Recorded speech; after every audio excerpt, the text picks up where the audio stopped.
ఇది రాజయోగ అనేది అష్టాంగ యోగ.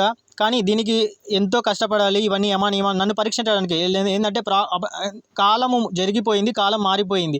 దానికి బట్టి మీరు పరీక్షించాల్సిన అవసరం లేదు. శక్తులు కావాల్సిన అవసరం లేదు. మీ యొక్క ప్రతి క్షణము ఆనందంగా ఉంచుకోవాలి. అలా ఉన్నప్పుడు మీరు ఏ శక్తులు మీకు అవసరం లేదు. ఏవి అవసరం లేదు. ఆ ఆనందంలోనే మిమ్మల్ని మీరు మర్చిపోతారు. ఆ మర్చిపోవడాన్ని మిమ్మల్ని మీ ఈగోనెస్సే తగ్గిపోతుంది. నేను ఆ టైంలో ఉన్నప్పుడు నాకు ఇంటర్నెట్ లేదు. ఏ శక్తి లేదు చూపించడానికి ఇది నిజమని. కానీ ఇప్పుడు అన్నీ వచ్చాయి. కానీ ఈజీగా చెప్పేయచ్చు. కాబట్టి చెబుతున్నాను. మీరు ఎంతో ఆనందంగా ఉండడానికి ఒకసారి రామచంద్ర మిషన్ చూడండి. అందులో ఎన్నో చెట్లు ఉన్నాయి. అక్కడికి వెళ్ళి ఆనందంగా సంతోషంగా చూసుకుంటూ ఉండండి. ఇది నేను చెబుతున్నది. అష్టాంగ యోగా అనేది చాలా కష్టాలు పడతారు. మీరు ఎన్నో కష్టాలు పడాలి. కానీ ఇప్పుడు ఈ కాలంలో సాధ్యం కాదు. రామకృష్ణ పరమహంస చెప్పినట్టు రమించడమే ముఖ్యం. అన్నప్పుడు రమించడమే ముఖ్యము. అంతకంటే ఏది ముఖ్యం కాదు. సో అలా ఎందుకు అని అంటున్నాను. కథలు ఆ కథలలో ఉన్నాను. ఆ కథలు రామకృష్ణ మఠంలో ఎన్నో వేల కోట్ల కథలు చిన్న చిన్న తక్కువ రూపాయల్లో నేను తయారు చేసి పెట్టుకున్నాను. అవన్నీ తీసుకొని